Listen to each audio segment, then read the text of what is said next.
Have you ever stopped to think about how much you exist? Not what you do, not what you have accomplished, not who you are to other people, but the simple fact that you exist. That billions of years ago there was nothing, and then there were stars, and then there was stardust, and from that dust came the earth, and from the earth came life, and from that life, after billions of attempts, came you.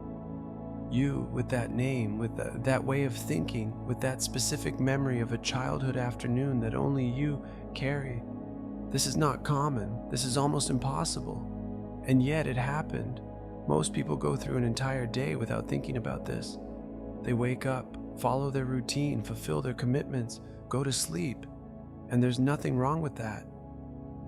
Life needs routine to function, but every now and then, on a quiet night like this one, the question appears. And when it does, it changes everything. Because if you truly exist, if this moment is real, then what are you doing with it? I look at the crystal in my hands. It glows with a light that doesn't come from outside. And I think, maybe that's how it is with us too. We spend so much time searching for light outside in other people, in achievements, in validation, in answers, and we forget that maybe the light is already here inside, waiting only to be recognized. Carl Sagan said, "We are made of stardust," that the atoms of our bodies were forged inside stars that exploded billions of years ago. Think about that for a second. You are literally made of stars. And now you're here, lying under those very same stars, wondering about your own existence. This is not a small thing. This is everything. I close my eyes, and when I open them, the sky is there, as it always has been.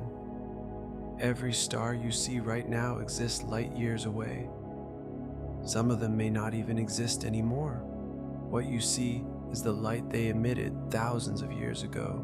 You are looking into the past, and yet, here you are in the present, alive, conscious, able to look at all of this and feel something. How many beings have existed in this universe that could never do that? That never had eyes to see, a mind to ask, a heart to feel the vastness of everything. Consciousness is the rarest phenomenon that exists, rarer than any star, rarer than any galaxy, because matter exists everywhere, but matter that knows it exists, that is extraordinary, and you have that. The philosopher Pascal said that man is a thinking reed, the weakest thing in nature. A vapor, a drop of water is enough to kill him. But even if the entire universe were to crush him, man would still be more noble than what kills him, because he knows he is dying, and the universe knows nothing. You know that you exist. The universe does not.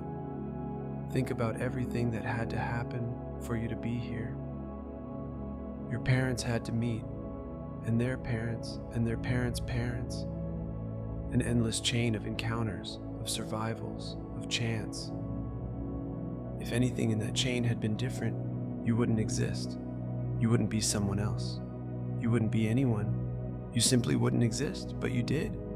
And you do, right now, and yet, how many times did you wake up without noticing this? How many mornings passed while you were worried about things that won't matter 10 years from now? No judgment, just an observation, because I do the same thing. We forget constantly. That's how the mind works. It normalizes everything, even miracles. There's a Japanese word I think about often, ichigo iechie. It means something like one moment, one encounter. The idea that each moment of your life happens only once. That this night, this sky, this question you're asking yourself right now, they will never repeat themselves exactly like this. A year from now, you won't be the same person. 10 years from now, even less so.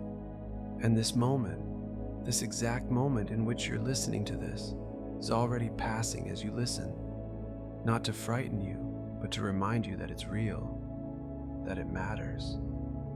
But every now and then, on a night like this one, looking at a sky like this one, we remember.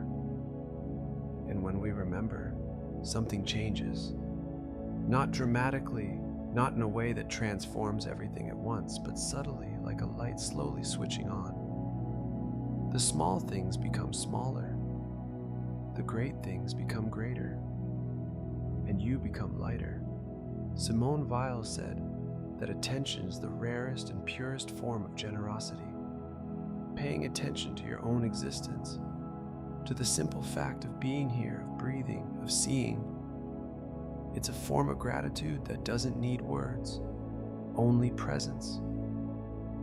Think about how many people at this exact moment are sleeping, working, suffering, celebrating, being born, dying. Billions of stories happening at the same time in parallel, without any of them knowing about the others. And you are here, awake, looking at the sky, thinking. This is not common. There's a quote by writer G.K. Chesterton that I've never forgotten. He said that the problem isn't that people don't see miracles. The problem is that they see them so often that they stop noticing them. The sun rising every day, the heart beating without pause, memory keeping the faces of people you've loved, dreams happening while you sleep without you doing anything for it. All of this is extraordinary, and we started calling it normal. You don't need to have an extraordinary life to exist in an extraordinary way. You are already extraordinary simply by existing, by having made it this far, by being awake on this night, looking at the sky, asking yourself questions. This is not a small thing. This is rare. There are nights when I look at this sky and feel nothing special. Just tiredness, just the weight of the day that passed. And I think that's okay too. We don't need to feel grandeur all the time. But there are nights like this one when something opens, not euphoria, not ecstasy, just a quiet clarity. Like when the morning fog lifts and you see the landscape that was always there. The landscape was always there. You just couldn't see it. When you close your eyes to sleep tonight, before sleep comes, just notice that you exist, that this moment existed, that on this night, under these stars, you stopped, you just stopped, and that is already enough. The waves always know where to take you. If this wave made sense to you, tell me in the comments what you felt. And if you want to navigate together, subscribe to the channel. Until the next wave.